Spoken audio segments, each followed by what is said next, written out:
Bonjour mesdames et messieurs, bienvenue dans ces 5 minutes d'information. Ouvrons ce flash par un mot d'économie. Jeudi dernier, le Conseil national de la comptabilité a organisé une journée de sensibilisation des cadres des secteurs publics et privés sur les normes comptables internationales IFRS intégrées dans le CISCOADA révisé, l'Organisation pour l'harmonisation du droit des affaires en Afrique.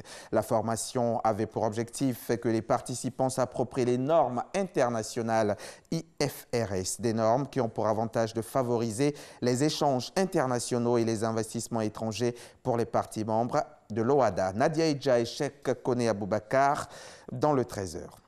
La commission électorale indépendante, la CEI, informe les électeurs, les candidats et listes des candidats à l'élection des conseillers régionaux et municipaux du 13 octobre 2018 que conformément aux dispositions légales en vigueur, il dispose d'un délai de 5 jours francs à compter de la date de proclamation des résultats pour contester la validité des opérations électorales de leurs circonscriptions respectives. Ainsi, pour les résultats proclamés le dimanche 14 octobre, le délai de contestation expire le lundi 22 octobre 2018.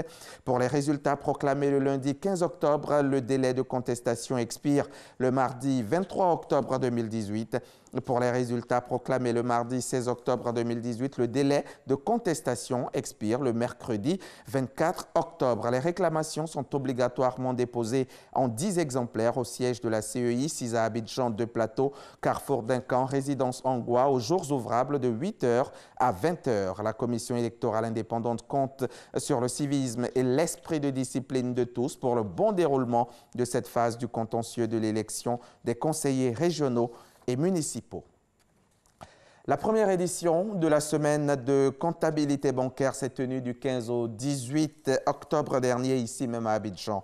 Plusieurs acteurs du secteur sont venus de la sous-région et ont planché sur les enjeux des nouvelles réformes réglementaires entrées en vigueur depuis le début de l'année. L'objectif de cette semaine de la comptabilité bancaire, c'était d'aider les acteurs du secteur à une meilleure implémentation, une meilleure compréhension et mise en œuvre du plan comptable révisé et du nouveau dispositif prudentiel. On en parle avec Cheikh Koné Aboubakar.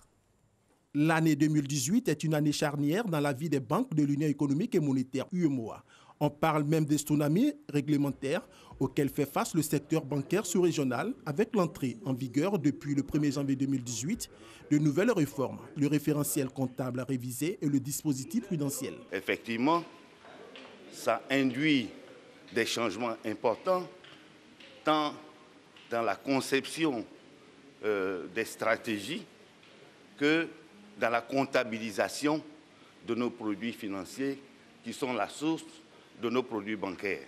Et aujourd'hui, nous pensons que nos établissements, notamment nos services de comptabilité et de conformité, sont prêts à affronter ces nouveaux défis.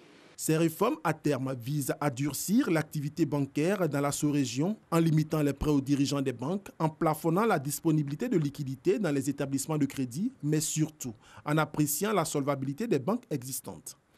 La complexité de ces dispositions réglementaires nécessitait la tenue de ces 4 jours d'ateliers techniques et de conférences.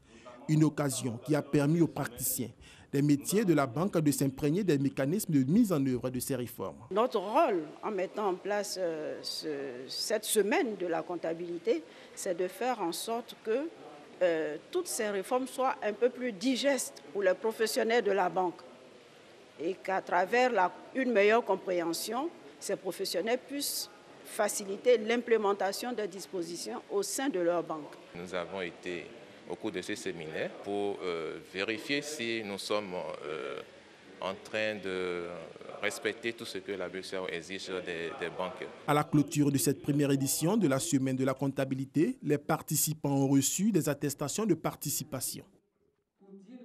Saviez-vous que rien que dans la seule ville d'Abidjan, plus de 25 000 personnes ont un besoin en logement? Ces chiffres sont avancés par l'INS, l'Institut national de statistique.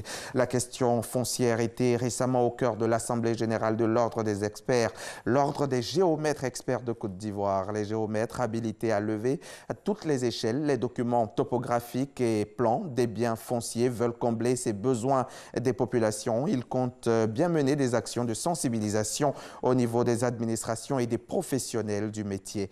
Salima Toudia nous en dira plus à 13h. On a appris hier soir la mort de Marcel Gossio qui a succombé à un arrêt cardiaque. Il avait 67 ans. Marcel Gossio a dirigé l'une des principales sources de revenus de l'État, le port. C'était entre 2000 et 2011. Il occupe la fonction de directeur général du port autonome d'Abidjan.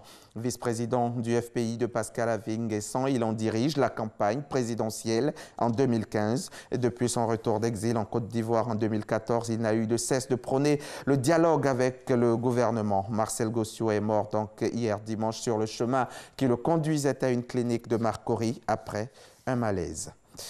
Au Mali, à Bamako, on a assisté à la création hier dimanche 21 octobre d'un nouveau front contre le pouvoir. Il est dénommé Convergence des forces patriotiques.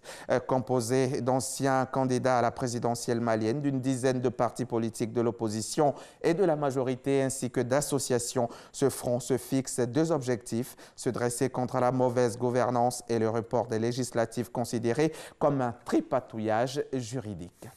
Et c'est la fin de ce flash. Je vous retrouve tout à l'heure à 13h.